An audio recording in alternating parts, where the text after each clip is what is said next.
Barros Altos, poeta Barros Altos. Aí, o que é que tem naquele poema, no meio do caminho de uma pedra?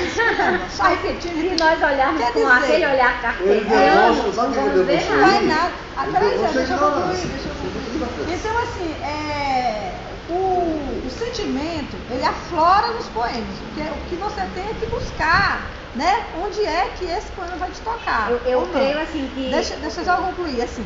Porque eu dou aula de literatura, né? E eu costumo dizer assim, olha, se você vai escrever um texto em prosa, né? Texto em prosa, a primeira coisa que quando você vai corrigir, a primeira coisa que você tira são as repetições, né? Isso. Porque é horrível a repetição do texto em prosa. Eu estou dizendo, você pode escrever, fazer uma crônica descrevendo aqui, essa. Aí eu digo, porque o Ítalo estava com um olhar pensativo, porque, e aliás, o poeta Ítalo, e não sei o quê, porque ele é um poeta assim. Aí eu repeti muitas vezes para ter usado os pronomes, para ter usado metáforas, né?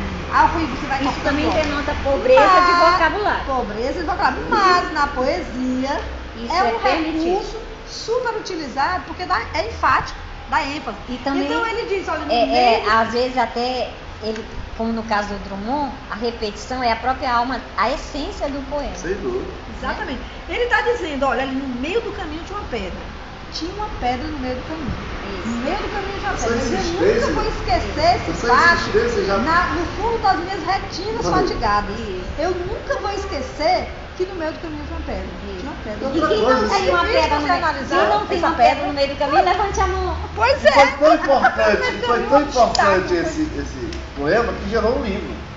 É uma pedra no meio do caminho. Tem esse livro aí, tá? E ele foi vestibular de todas as áreas sociais e humanas.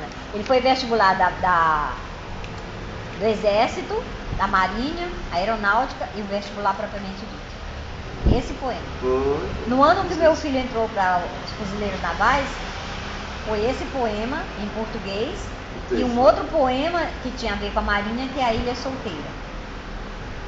Também muito lindo esse poema, A Ilha Solteira, muito tremendo, que fala a vida, a solidão do marinheiro, aquela coisa profunda.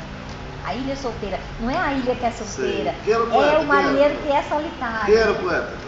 Não me lembro. Sim, eles agora leem. Deixa o Expedito ler esse no livro. Esse é o primeiro, eu sabia, né? Tá ligado? Já no livro? Pouco, né?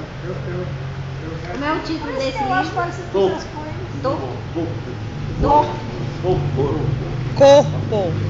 Ah, o livro. Deixa eu mostrar o livro. Tá no YouTube. Vai lá, vai o poeta.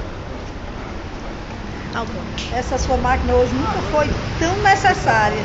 Outro poema, outro poeta também, que na época era muito favorito, era o poetinha, né? O Vinícius. Vinícius, A gente né? já estudou o Vinícius aqui. Vou estudar aqui. Tremendo. Eu vou ler. Vinícius faz parte da minha Uma adolescência. sua voz Ah, da sensual. nossa, Vou ler com minha voz Sua voz de altamente telesexo. sensual, altamente tentando acertar para não ficar direito. Eu vou ler desfavelado.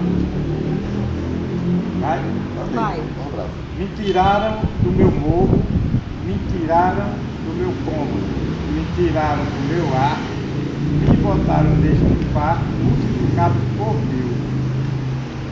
Multiplicado por 1000 quartos de casas iguais. Me fizeram tudo isso para meu bem. E meu bem ficou lá no chão queimado, onde eu tinha o sentimento de viver como queria, no lugar onde queria, não onde querem que eu viva. Apurrinhado, devendo prestação, mais prestação da casa que não comprei, mas compraram para mim. Me firmo, triste e chateado, desfavelado. Interessante que uma pessoa semana passada me perguntou o seguinte: Regina, se distrai. por que é que o governo construiu casa para os alagoanos, construiu casas, né, para os alagoanos, e eles abandonaram suas casas e voltaram para ser ribeirinho para agora essa enchente matar tanta gente? Até rimou. Então eu respondi para ele: se você conseguir compreender a alma dessas pessoas, você vai saber por que elas voltaram. Porque, como o Drummond diz, colocar ele num quarto multiplicado por 1000 quartos iguais.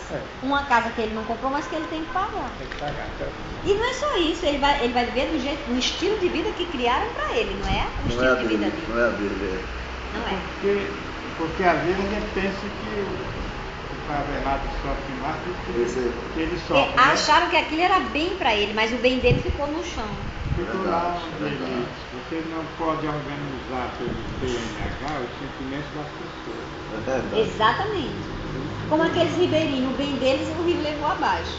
Agora eles vão ter que morar onde determinarem que eles vão morar. São valores, né? Filho, meu próximo aí. Sim, então, ele é de Itabira, né, Minas Gerais. Itabira é uma cidade produtora de ferro, bastante, né, produz bastante ferro. E ele faz essa metáfora, né, do ferro como produção, mas também como coisa fria, gélida, né. E ele também é um poeta, como a gente viu nessa biografia dele, que ele retorna muito à infância.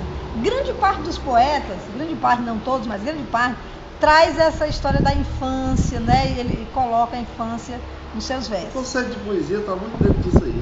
Então ele diz assim, Confidência do Itabirano. Alguns anos vivi em Itabira. Principalmente nasci em Itabira. Por isso sou triste, orgulhoso, de ferro. 90% de ferro nas calçadas, 80% de ferro nas aulas.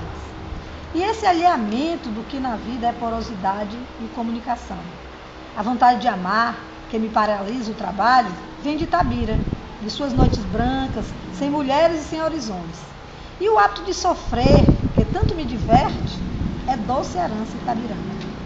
De Itabira trouxe prendas que ora te ofereço. Este São Benedito, do velho santeiro Alfredo Duval, este couro de anta estendido no sofá da sala de visitas, este orgulho, essa cabeça baixa. Tive ouro, tive gado, tive fazendas. Hoje sou funcionário público. Itabira é apenas uma fotografia na parede, mas como dói. Depois dá aquele prego aqui nas paredes. Lê esse aqui. Esse cara era Tem de profissão 3 minutos. farmacêutico. Ó, tem 3 minutos para terminar. Sentimento do mundo. Tenho apenas 2 mãos e o sentimento do mundo. Mas estou cheio de escravos. Minhas lembranças escorrem e o corpo transige na influência do amor. Quando me levantar o céu, estará morto e saqueado. Eu mesmo estarei morto. Morto meu desejo. Morto o pântano sem acordes. Os camaradas não disseram que havia uma guerra e era necessário trazer fogo e alimento. Sinto-me disperso, interior e fronteiras. Humildemente vos peço que me perdoeis. Quando os corpos passarem, eu ficarei sozinho, desfiando a recordação. No cineiro da viúva e dos microscópios que habitavam a barraca e não foram encontrados ao amanhecer, esse amanhecer mais noite que noite. Eu vou colocar na parede. Você fala daqui pra me dar depois. Lê esse aí agora. Tito, Poema de 7 faces. esse era o primeiro livro dele, alguma poesia. Quando nasci, um anjo torto desses que vivem na sombra disse: vai, Carlos, ser gosto na vida. As casas espiam os homens que correm atrás de mulheres. À tarde, talvez fosse azul, não houvesse tantos desejos. O bonde passa cheio de pernas brancas, pretas, amarelas. Para que tantas pernas, meu Deus? Pergunta meu coração. Porém, meus olhos não perguntam nada. O homem atrás do bigode é sério, simples e forte. Quase não conversa. Tem poucos, raros amigos. O homem atrás dos óculos e do bigode. Meu Deus, por que me abandonaste? Se sabias que eu não era Deus, se sabias que eu era fraco.